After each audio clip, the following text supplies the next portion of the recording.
الحمدللہ رب العالمین والصلاة والسلام علی رسولہ الکریم وعلی آلہ وصحبہ اجمعین ومن تبعہم بإحسان الی یوم الدین، اما بعد۔ قال النبی صلی اللہ علیہ وسلم من لم يدع قول الزور والعمل به فلیس للہ حاجۃ۔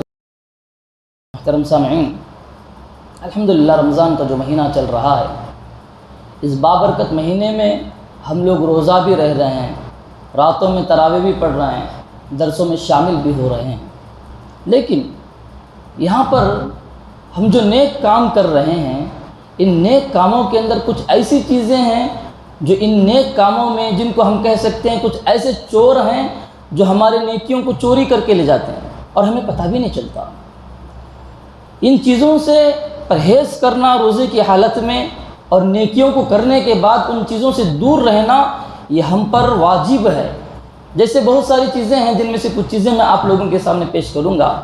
ایک چیز یہ بھی ہے کہ رمضان کا مہینہ آتا ہے، ہم روزہ رکھتے ہیں، لیکن روزہ رکھنے کے ساتھ ساتھ ہم کھانا پینا تو چھوڑ دیتے ہیں، لیکن غیبت کرنا، جھوٹ بولنا، گالی گلوچ کرنا، بلکہ نبی کریم صلی اللہ علیہ وسلم نے ارشاد فرمایا من لم یدع قول الزور، جو انسان جھوٹی بات کو چھوڑنا پسند نہیں کرتا، جو انسان جھوٹ پر عمل کرتا ہے، ایسے انسان کے اللہ تبارک و تعالیٰ کو ضرورت نہیں ہے کہ وہ کھانا پینا اللہ تبارک و تعالیٰ کے لیے چھوڑ دے۔ تو رمضان کے مہینے میں جب روزہ رکھتے ہیں، روزہ رکھنے کا نام صرف یہ نہیں ہے کہ ہم کھانا پینا چھوڑ دیں، روزہ رکھنے کا نام یہ ہے کہ ہم اللہ تبارک و تعالیٰ کو راضی کرنے کے لیے ہر چیز کو چھوڑیں، گناہوں سے دور رہیں، جھوٹی باتوں سے دور رہیں، غیبت سے دور رہیں، چغل خوری سے دور رہیں۔ بلکہ بہت سارے روزے دار ایسے ہیں، حدیث کے اندر آتا ہے، نبی کریم صلی اللہ علیہ وسلم نے ارشاد فرمایا کتنے ہی روزے دار ایسے ہیں جن کو بھوک اور پیاس کے سوا کوئی ثواب نہیں ملتا، کتنے رات میں قیام کرنے والے ایسے ہیں، کتنے تراویح پڑھنے والے ایسے ہیں جن کو رات میں جاگنے کے سوا کچھ نہیں ملتا۔ تو ایک اور چیز بھی ہے، رمضان کا مہینہ آتا ہے تو ہم نے بہت سارے لوگوں کو دیکھا ہے کہ رمضان کا مہینہ جیسے ہی آتا ہے، افطار تو سحری تو کر لیتے ہیں، سحری کرنے کے بعد فجر کی نماز کو چھوڑ کے سو جاتے ہیں۔ کچھ لوگ ایسے ہیں جو فجر کی نماز تو پڑھ لیتے ہیں، لیکن فجر کی نماز پڑھنے کے بعد ایسا سونا سوتے ہیں، صبح میں سوئے، ظہر کی نماز ختم، عصر کی نماز ختم، اٹھے تو کب اٹھے نواب صاحب؟ مغرب کی نماز کو اٹھتے ہیں۔ تو ایسے روزے کے اللہ تبارک و تعالیٰ کو ضرورت نہیں، بلکہ روزہ تو کہتے ہیں خصوصاً جب تک راتیں آتی ہیں، رات پہ ہم جاگتے ہیں، رات میں جاگنے کے بعد صبح میں ایسا سونا سوتے ہیں کہ ساری عبادتیں ہماری غائب۔ ایسی نمازوں کی، ایسے روزوں کی اللہ تبارک و تعالیٰ کو ضرورت نہیں ہے۔ اللہ تبارک و تعالیٰ کو ایسے روزوں کی ضرورت ہے، رات میں ہم جاگے، صبح میں نماز پڑھنے کے بعد، قرآن پڑھنے کے بعد تھوڑی دیر سوئے، پھر اللہ تبارک و تعالیٰ کو راضی کرنے کے لیے اٹھ جانا چاہیے۔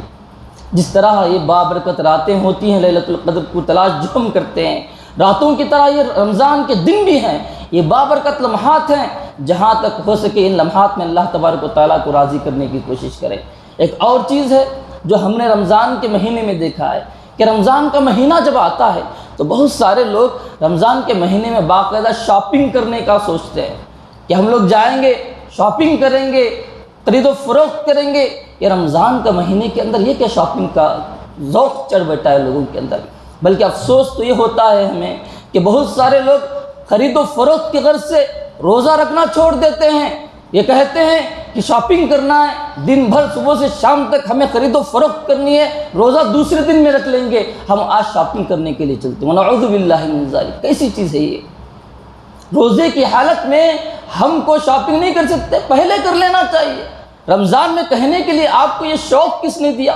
یہاں تک کہ بہت سارے لوگوں کے بارے میں سننے میں آتا ہے کہ رمضان کے مہینے میں خصوصی طور پر وہ لمحات، آخری عشرہ، کتنا مبارک عشرہ، ان دنوں میں شاپنگ کے لیے چلے جاتے ہیں۔ کتنے ہی دکاندار ایسے ہیں تھکان کے بہانے سے روزے کو چھوڑ دیتے ہیں۔ تو اس طرح کی چیزوں سے ہمیں پرہیز کرنا چاہیے۔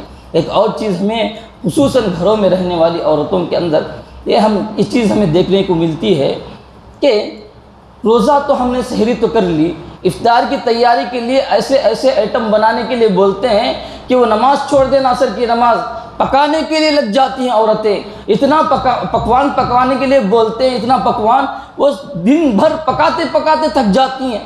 یاد رکھو اللہ تبارک و تعالیٰ کل قیامت کے دن پوچھے گا۔ افطار میں ضروری نہیں ہے ہم لوگوں کے لیے کہ ایک وقت کا کھانا ہم چھوڑتے ہیں اور اپنے ذہن کو ایسے بنائے بیٹھے ہیں کہ صبح سے شام تک بھوکا ہے، 3 دن کا کھانا کھا لینا افطار کے اندر۔ بلکہ افطار کے بارے میں ایک بات بتا دینا مناسب سمجھتا ہوں، بہت سارے لوگوں کے اندر یہ چیز بھی ہے۔ ایک اور چیز جو ہم لوگ صبح سے لے کر شام تک روزہ اللہ تبارک و تعالیٰ کی خاطر رکھتے ہیں، کچھ لوگ دعوتوں کے اندر وقت ضائع کرتے ہیں، دعوتوں کے اندر جاتے ہیں، کھانا اتنا کھا لیتے ہیں، تراویح پڑھنے کی پھر طاقت نہیں رہتی، تراویح چھوڑ کر گھروں میں جا کر سو جاتے ہیں۔ یہ وہ چیزیں ہیں جو ہماری نیکیوں کے اندر آڑ بن رہی ہیں۔ اس طرح کی چیزوں سے پرہیز کرنا چاہیے۔ ایک تابعی کا قول میں سناتا ہوں، وہ کہتے ہیں ما شبعت منذ ما اسلمت، میں نے جب سے اسلام قبول کیا ہے نا، اس وقت سے لے کر آج تک میں نے پیٹ بھر کے کھانا نہیں کھایا۔ تو یہ چیزیں اسلام ہمیں سکھاتا ہے۔ اللہ نے ہمارے جسم کو بنایا، وہ خالق ہے۔ نبی کریم صلی اللہ علیہ وسلم نے کھانے کا طریقہ بتایا، ایک الگ موضوع ہے، وہاں پر میں جانا مناسب نہیں سمجھتا۔ تو جتنا کھانا ہے اتنا کھائیں۔ صحت و تندرستی رہنا اور صحت کے ساتھ رہنا ایک انسان، ایک مومن پر وہی جبھی جا کر ہم اللہ تبارک و تعالیٰ کی عبادتیں صحیح ڈھنگ سے کر سکتے ہیں۔ ایک اور چیز جو ہماری نیکیوں میں رکاوٹ بنتی ہے وہ ہے سوشل میڈیا، انسٹاگرام اور خصوصاً ٹی ویوں کے اندر آنے والے سیریلز۔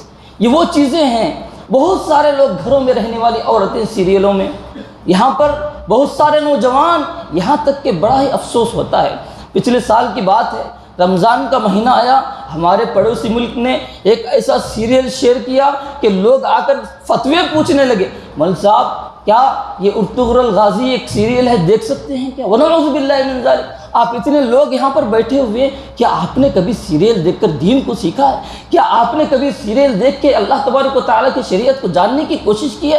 کہ آپ کے پاس جو علم ہے یہ نوجوانوں کے پاس ہے؟ ظاہر سی بات نہیں ہے۔ آپ کے پاس جو علم ہے، آپ بزرگوں کے پاس جو تجربہ ہے، ہمارے نوجوانوں میں یہ چیز کیوں نہیں ہے؟ ہمارا نوجوان آج اس طرح کی چیزوں میں منہمک ہے۔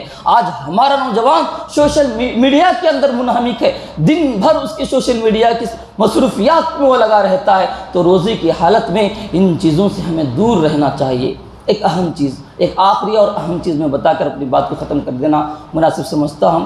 ہم لوگ روزہ تو رکھتے ہیں، اللہ تبارک و تعالیٰ کی عبادتیں بھی کر رہے ہیں، لیکن ایک چیز ہے، یہ موبائل فون نمازوں میں بھی ہمارے ساتھ رہتا ہے، غیر نمازوں میں بھی ہمارے ساتھ رہتا ہے، بازاروں میں بھی ہمارے ساتھ رہتا ہے۔ ہر جگہ انسان کسی بھی چیز کو اپنے گھر میں بھول کے جا سکتا ہے، لیکن موبائل فون کو چھوڑ کے جانا مناسب نہیں سمجھتا۔ یاد رکھو یہ موبائل فون ہمارے لیے باعث خیر بھی ہے، ہمارے لیے باعث شر بھی ہے۔ بہت سارے لوگوں کو آج ہم نے دیکھا سوشل میڈیا کے اندر ہر چیز شیئر کرتے ہیں، یہاں تک کہ افطار کروا رہے وہ بھی شیئر کر رہے، سحری کر رہے وہ بھی شیئر کر رہے ہیں، کیا پکوان گھر میں بنائے وہ بھی شیئر کر رہے ہیں۔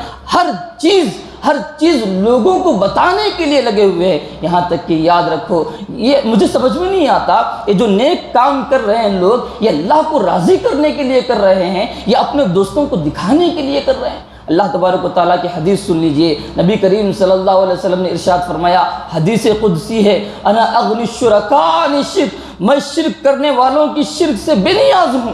جو انسان لوگوں کو دکھانے کے لیے کام کرتا ہے، میں اس کام کو پسند نہیں کرتا۔ تو یاد رکھیے، ہم جو بھی کام کرتے ہیں، یہ اس موبائل فون کو جب ہم روزہ رکھتے ہیں، اللہ تبارک و تعالیٰ کی عبادت کرتے ہیں، بہت ساری چیزیں اس کے اندر آتی ہیں، اس لیے اس کو ہم سائڈ میں رکھ دیں، قرآن کو لے لیں۔ ہم لوگ بھی قرآن، ہمارے بچوں کو آج ہم دیکھتے ہیں کہ گیمز میں لگے ہوئے ہیں، سوشل میڈیا میں لگے ہوئے ہیں، موبائل کے فتنے میں یہ گم ہو چکے ہیں۔ آج ضرورت اس بات کی ہے کہ ہماری ان معصوم سے بچوں کو موبائل فون کے بجائے قرآن کا عادی بنائیں، قرآن پڑھنے کا عادی بنائیں، قرآن سکھائیں، زیادہ سے زیادہ قرآن پڑھنے کا ہم لوگ ان کے اندر شوق پیدا کریں۔ آخر میں اللہ تبارک و تعالیٰ سے میں یہی دعا کرتا ہوں، اللہ تبارک و تعالیٰ ہمیں ان تمام فتنوں سے محفوظ رکھے۔ اللہ تبارک و تعالیٰ ہم جو بھی روزے رکھ رہے ہیں، اللہ تبارک و تعالیٰ ہمارے روزوں کو قبول فرمائے، آمین یا رب العالمین۔ وآخر دعوانا ان الحمد للہ۔